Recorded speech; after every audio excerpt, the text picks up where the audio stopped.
Hello' everyone, বৰ্ণালী সৰু পাকঘৰলৈ আজি বনাবলৈ লৈছোঁ কচু। এয়া চাওক, ইয়াতে ক'লা কচু কোমলীয়া কোমলীয়া মই এনেকৈ গুৰিতে কাটি লৈ আহিছোঁ। আৰু আজি মই এই ক'লা কচুখিনি বাকলি নুগুচাকৈ বাকলি সহকাৰে ভাজি ল'ম শুকান মাছৰ সৈতে। তো আহক ফ্ৰেণ্ডছ, মই আজি কেনেকৈ ক'লা কচুখিনি শুকান মাছৰ সৈতে ভাজোঁ ৰেচিপিটো আপোনালোকৰ লগত শ্বেয়াৰ কৰোঁ। মই কচুখিনি কাটি ল'লোঁ। যিহেতু এইখিনি ক'লা কচু, সেইকাৰণে মই বাকলিখিনি পেলোৱা নাই। ক'লা কচুৰ বাকলিখিনিতে বেছি ভিটামিন থাকে। মই কচুখিনি ধুই লৈ আহিলোঁ আৰু এইফালে মই কেৰাহী গৰম দি দিছোঁ। কেৰাহী গৰম হৈ গৈছে। এতিয়া মই এড কৰিছোঁ সৰিয়হ তেল। মোৰ তেলখিনি গৰম হৈ গৈছে। মই সৰু সৰুকৈ এটা পিঁয়াজ কাটি পূৰণ দি দিছোঁ।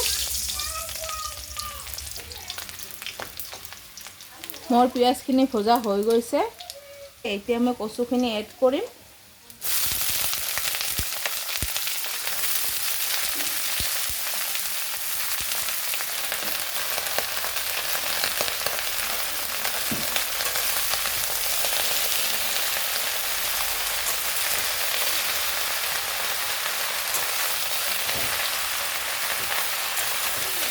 আৰু কচুখিনি এতিয়া মই খন্তিৰে অলপ পালট কৰি দিছোঁ। মই পৰিমাণ অনুসৰি এড কৰিছোঁ নিমখ। মই 1 চামুচ আৰু অলপখিনি এড কৰিছোঁ। হালধিৰ গুড়ি এড কৰিছোঁ 1 চামুচ আৰু অলপখিনি।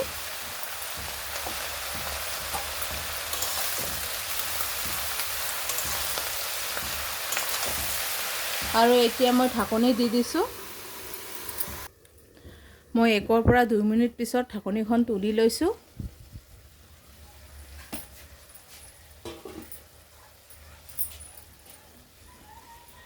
আৰু এতিয়া মই এড কৰিম কেইটামান কেঁচা জলকীয়া, নহৰুৰ পেষ্ট আৰু গোলমৰিচৰ পেষ্ট। এতিয়া মই এড কৰিলোঁ।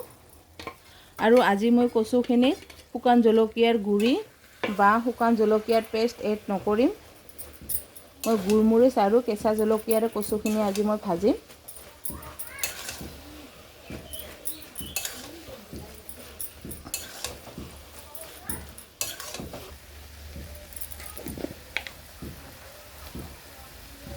মই জিৰাৰ গুড়ি এড কৰিছোঁ আধা চামুচ।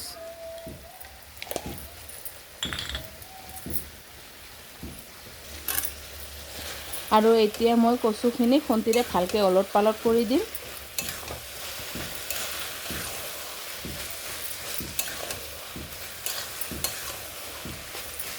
ক'লা কচু বাকলি নুগুচাই গোলমৰিচ দি বনাই খালে উপকাৰী হয়। আৰু আজি সেইকাৰণে মই বাকলি নুগুচাকৈ কচুখিনি বনাইছোঁ।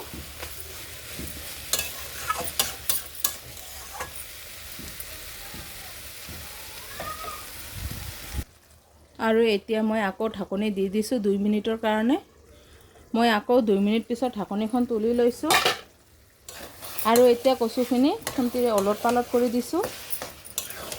আৰু মোৰ কচুখিনি সিজি গৈছে। মোৰ যিহেতু কচুখিনিৰ বাকলি আছে, সেইকাৰণে কচুখিনি গোটেই গলি নাযাব।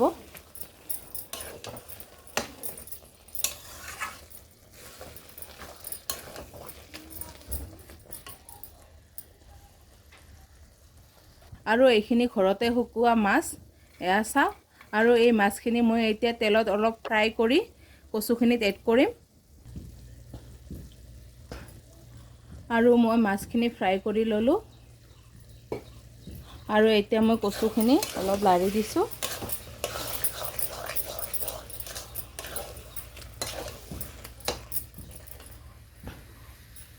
শুকান মাছখিনি অলপ তেলত ফ্ৰাই কৰি ল'লোঁ। আৰু এতিয়া মই মাছখিনি ইয়াতে এড কৰিম কচুখিনিত।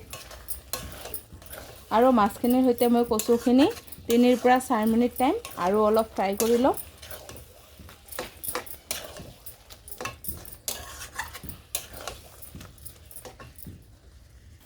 আৰু 2 পৰা 3 মিনিট টাইম কচুখিনি ফ্ৰাই কৰি লোৱাৰ পিছত মোৰ কচুখিনি একেবাৰে গলি গৈছে আৰু হৈ গৈছে। মই এতিয়া কচুখিনি নমাই ল'ম। আৰু যিহেতু ক'লা কচু আৰু মই ওপৰৰ বাকলিখিনি পেলোৱা নাই, সেইকাৰণে কচুখিনি ক'লা হৈছে। আৰু হৈ গ'ল মোৰ কচু ভাজি। মই এতিয়া গেছটো বন্ধ কৰি দিছোঁ। তো ফ্ৰেণ্ডছ এয়া চাওক হৈ গ'ল মোৰ বাকলি সহকাৰে কচু ভাজি। তো ফ্ৰেণ্ডছ মোৰ আজিৰ ভিডিঅ' ইমানখিনিয়ে আছিল আৰু আজি মোৰ ভিডিঅ'টো ভাল লাগিলে লাইক কমেণ্ট শ্বেয়াৰ কৰিব, মোৰ চেনেলটো ছাবস্ক্ৰাইব কৰিব। ধন্যবাদ।